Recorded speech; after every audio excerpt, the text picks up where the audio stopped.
Welcome back to the channel, gamers, for another episode of Alone in the Dark. So last time we went through another dream world in the bayou with nasty spiders, came out of there, without a death. So that was good. But we also uncovered a lot of material and a lot of other strands to the story that I wasn't really able to put together more firmly. But what I do know is we are on a mission to explore the empty room. I kind of want to know why the transition from the dark man being this entity that's holding us back or something that's trying to change our story seems he's starting to give me an impression that he's helping us for some reason. When we explored that hallway down on the first floor that we got the key to, he was actually opening up that empty room door that I believe we're about to get into at the beginning of this episode. So strap in. I'm glad you guys are with me. Let's get it started.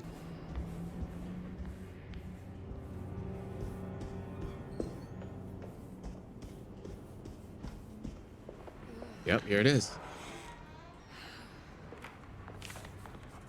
Read the writing on the wall. This is my room. I belong here.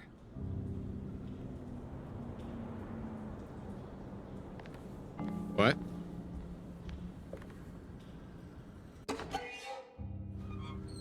I recognize this view.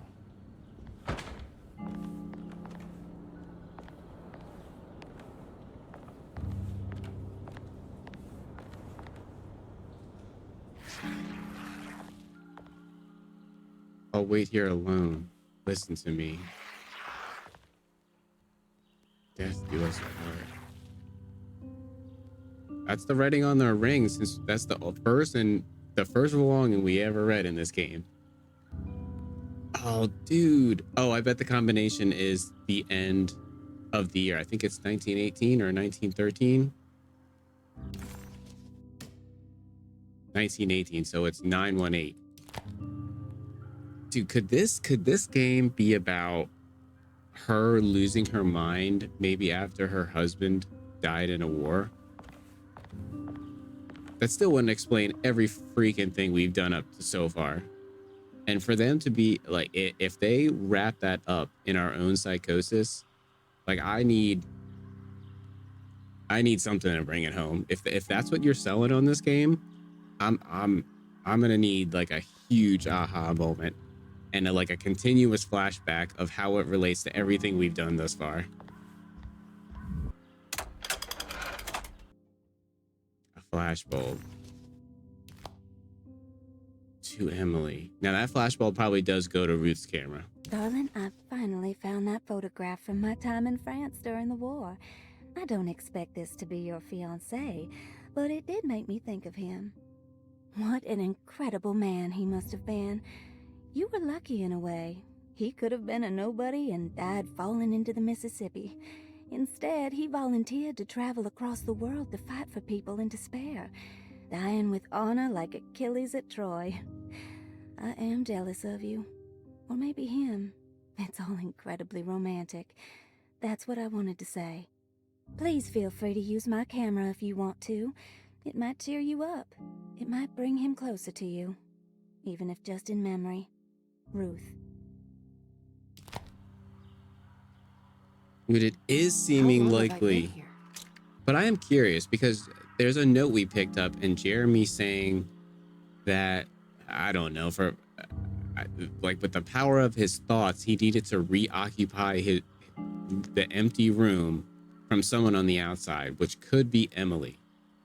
And I'm thinking somehow he has the ability to turn like alter reality by the power of his thoughts.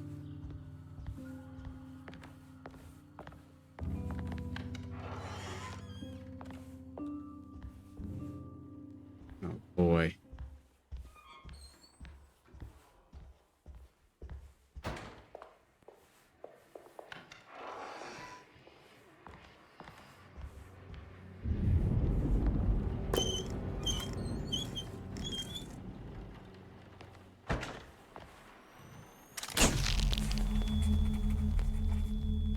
Is this how you travel, Ruth? Hmm. The war in Europe rages on, and America is doing its part to hold back the German aggression.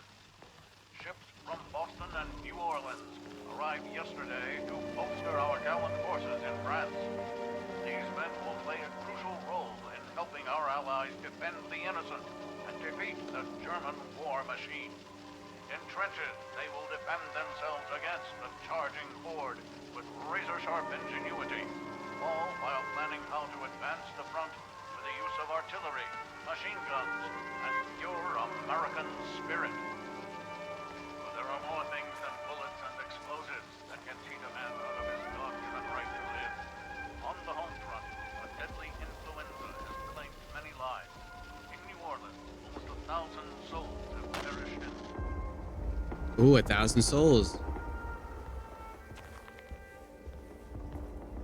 I knew it was kind of important to listen to those broadcasts. I didn't just want to walk ahead. I'll find you, John.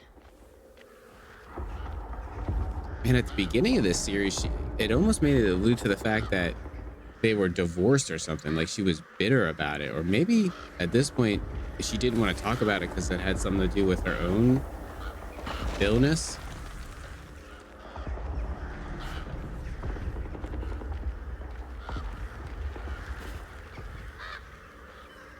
Dude, I feel like we're gonna run into that big beast again. What was that? I heard him sniffing in my ears.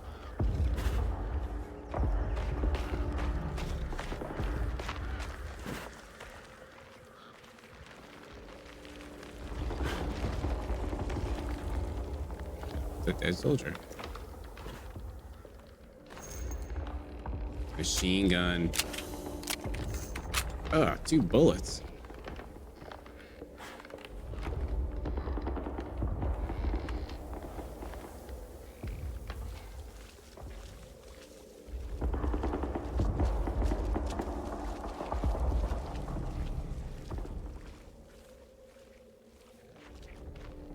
Pretty wild. I always had a thought in the back of my mind that this game might kind of twist it that way, you know, because the further and further Emily goes into dream worlds, you gotta think, you know, it would cross your mind that she's wandering around Derceto like tripping out, especially from the way the detective treats her, you know, the all of 2 times that we've had an interaction with him.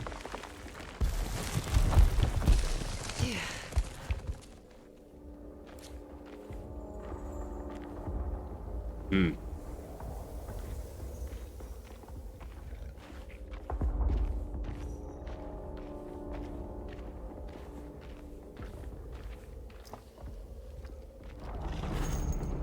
More machine gun. Just one? How's that gonna help us at all?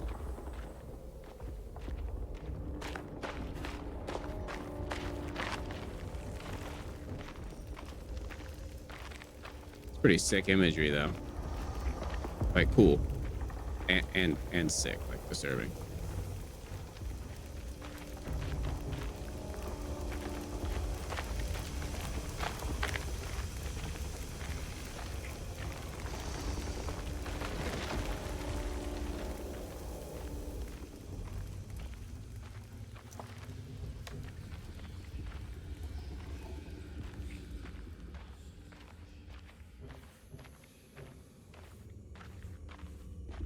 John.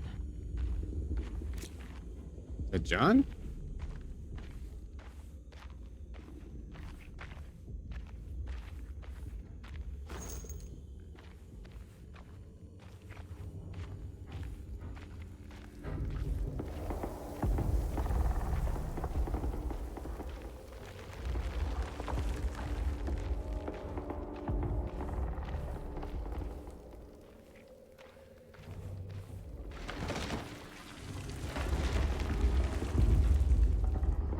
Dang.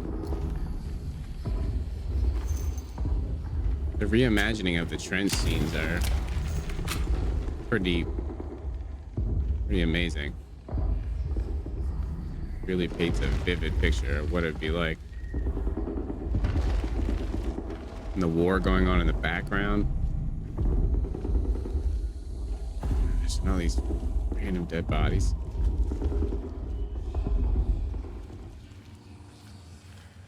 John.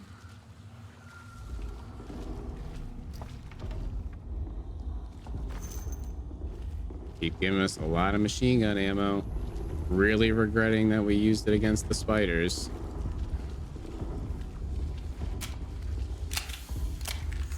At least we got a good old boomstick. Our health could be better for sure.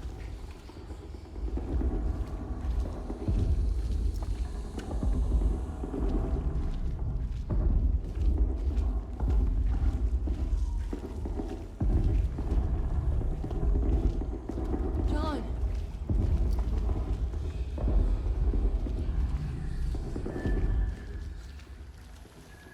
Damn, I think we went too buck wild on the steamboat.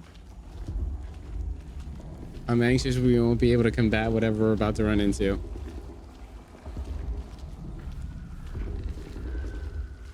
All these medical bags, no health.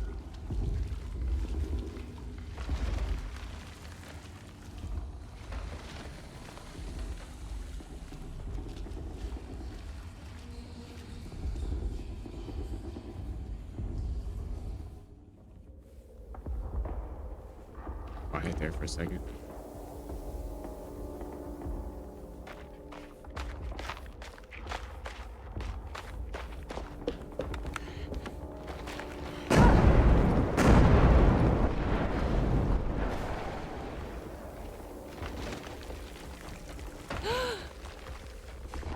Ooh. Oh God, I thought I was done with you.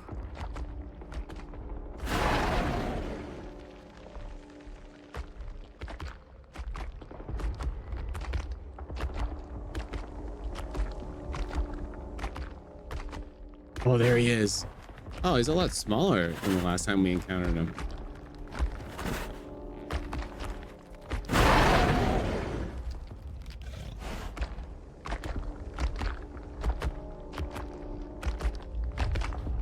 Oh. Don't move.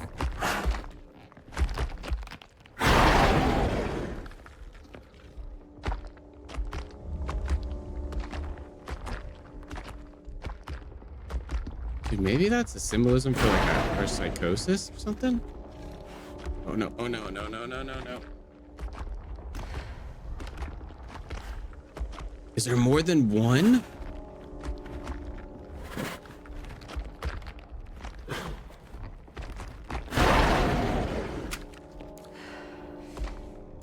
We gotta be ready.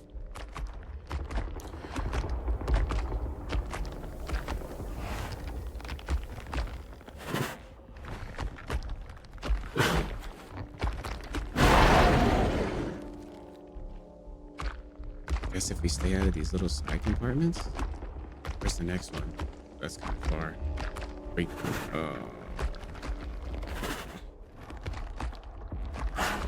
Should probably hang back. Damn it. Oh, he's gonna turn around. Oh, yep. Go back.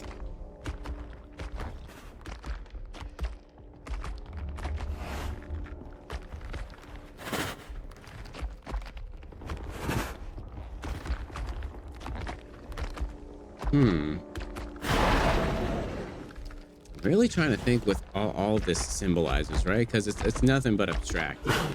Abstract, excuse me.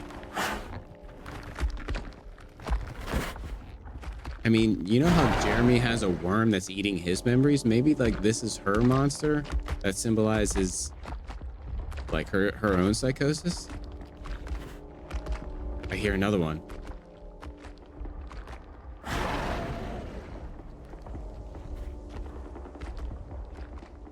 Let's just book it, right?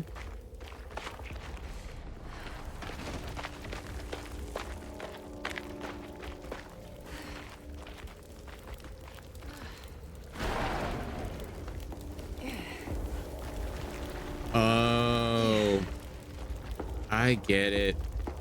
The rot in the house is like the vines of the trenches.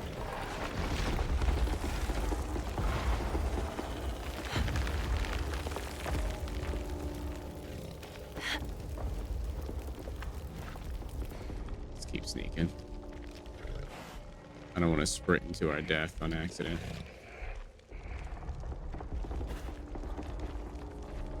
Okay, spaghetti monsters. Yeah, we should actually sneak around this. I don't I don't want to use any ammo, that's for damn sure.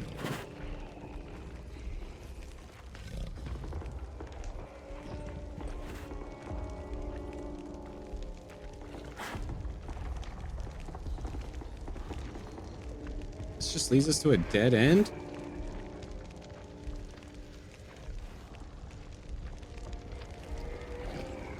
So do we have to fight this thing? Oh, never mind. Throw right here. Ammo? No, of course not. Now the question is, do we use the bottle to distract it or to kill it? I feel like we couldn't distract it before. I think I might opt for the kill. We got 2 throwables we can work with. Oh.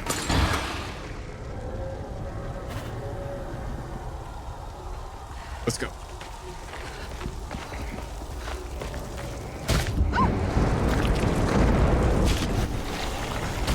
Oh, come on.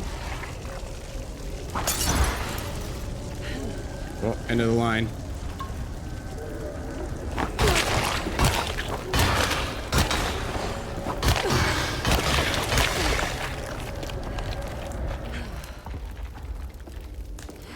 Oh, I didn't even notice that before. Down by the shovel, we have a little icon that it's about to break. Or that it is broken, so it's probably gonna break on our next swing. Damn, I didn't know. We should have just bailed. I need the shovel.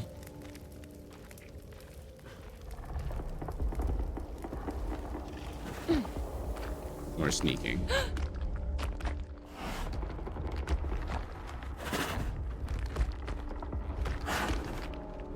Which way are you going?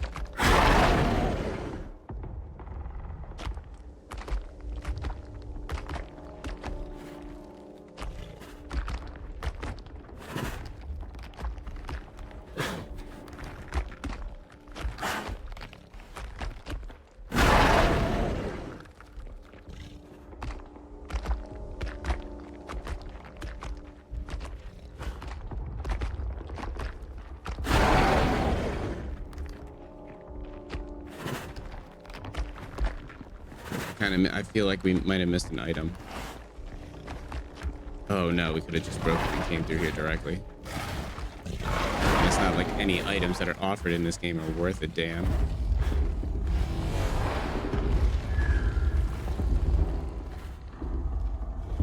To the trench.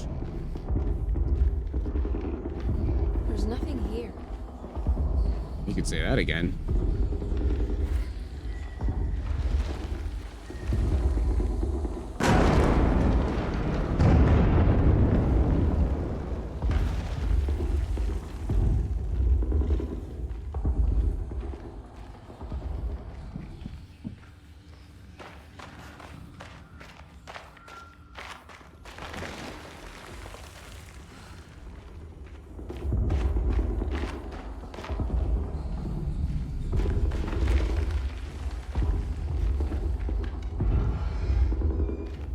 Uh-oh, is that Johnny Boy dead?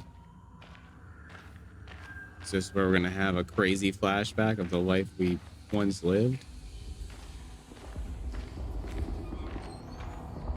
No, it's just a useless area.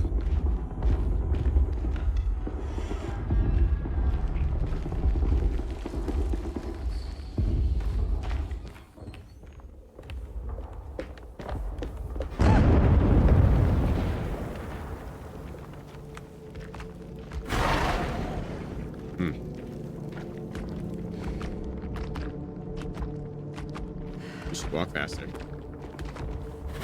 I don't want to run. Walk faster, Emily. Walk faster.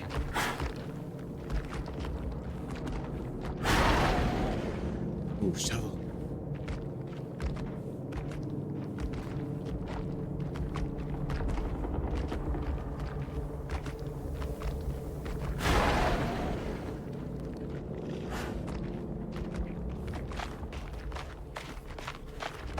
right, easy evade.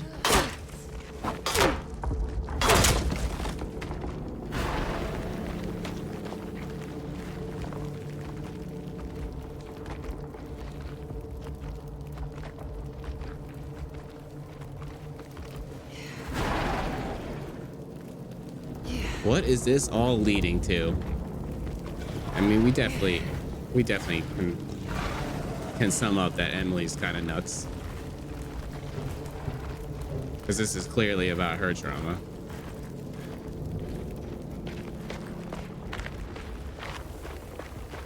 Or at least the scene.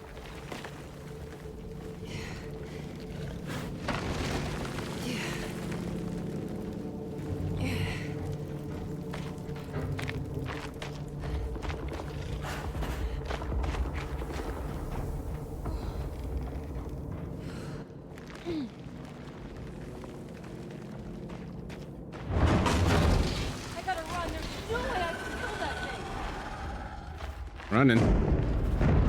Running, running, running.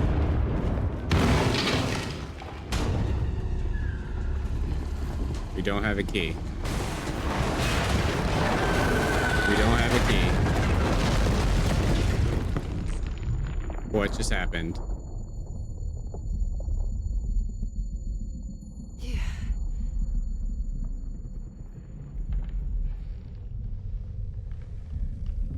Oh.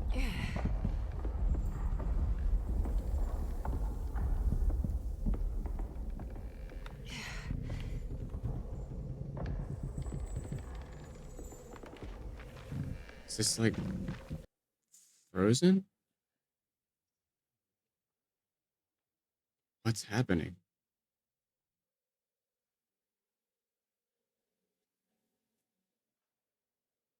This has got to be the big moment. Today, the American Expeditionary Forces faced John? considerable losses in France. The brave men fallen on these John. forever Oh, as John. defenders not of just Europe, but the world. What's the matter, Emily? President Woodrow Wilson spoke to I can't do this. asking to stand tall. What's the matter? I can't take you dying again. Speak of them proudly. Remember, I'm still hurting. What's the matter, but Emily? war effort in Europe is not our Your death was just so death numbers on the home front Shameful. are on the rise due to unfair. influenza known as the Spanish. The New Orleans City Council decided to open yet another emergency hospital in the old Derceto plantation.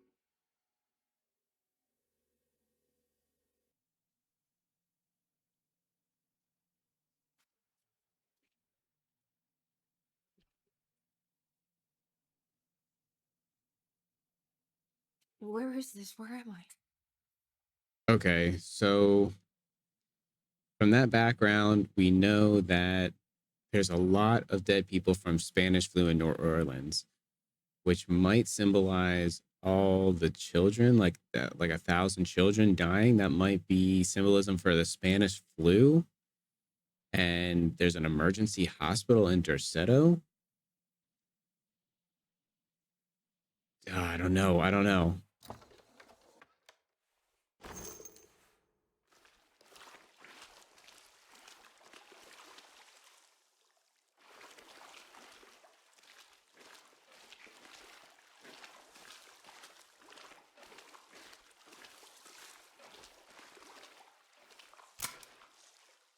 Oh no. Oh, come on.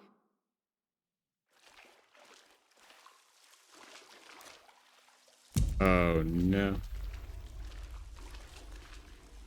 Oh man.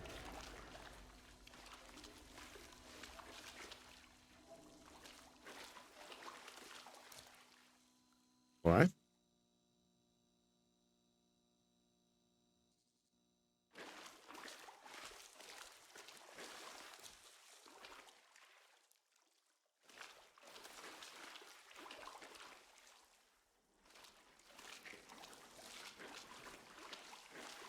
So are all these dead bodies down here from like the Spanish flu? Dude, this episode took such a curveball away from our uncle, the Dark Man, and this buried This buried pyramid.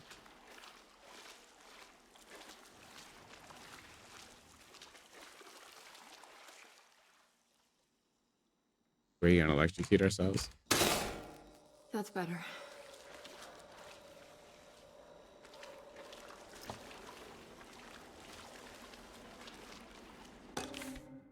Derceto entombment plans. Set of technical drawings detailing how parts of Derceto will be sealed off. Because there are so many dead from the Spanish flu? We might have to get a glimpse of what our narrator takes about this.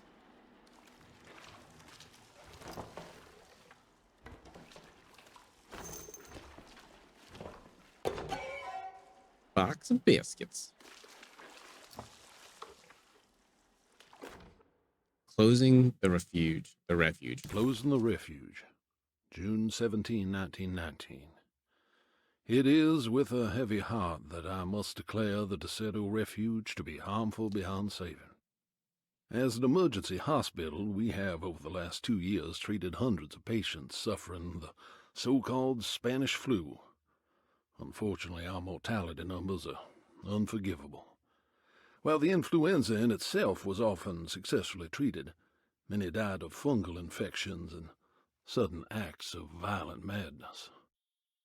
In order to dismantle the refuge safely, building engineers will survey what parts of the house are especially contaminated by the peculiar rot discovered by Jean-Baptiste Amboise.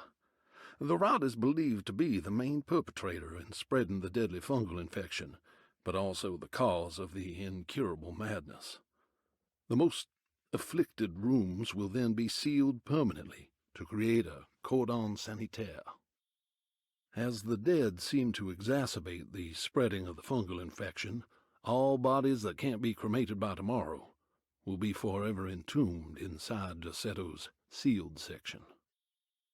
The refuge was never meant to be permanent, and as the influenza epidemic seems to be in decline, it stands to reason that we shut the facility altogether.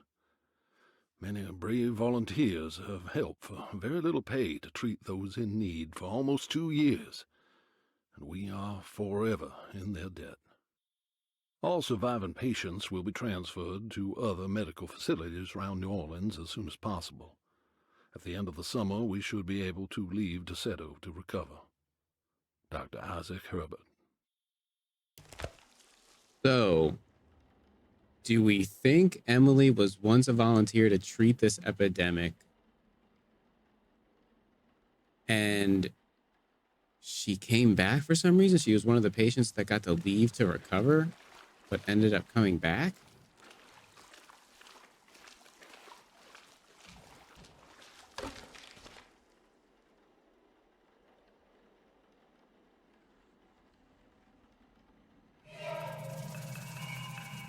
What's that?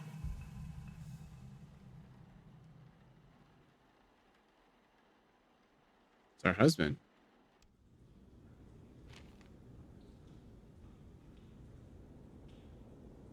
Oh, maybe he made it home from the war, but he died from influenza?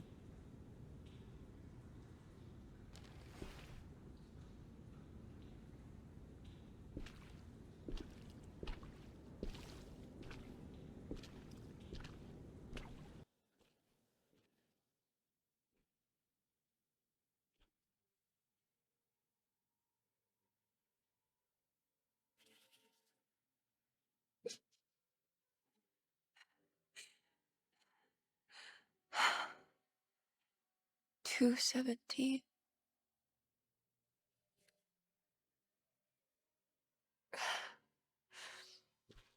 Oh, John.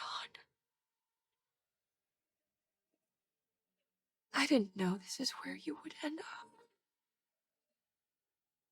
I didn't want to know. I stopped visiting you because I couldn't stand the indignity of your awful illness. I was ashamed of you. Oh, damn. Ashamed of myself. Forgive me. Please, John. Let me go.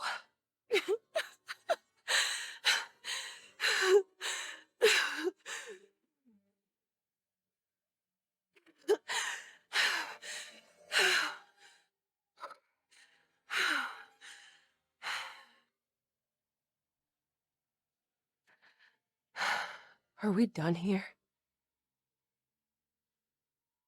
Is this what you wanted?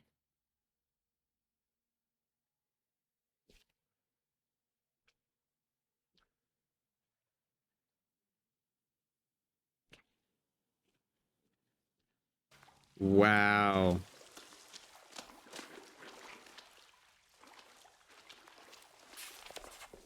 Hey, Dr. Gray, a visit.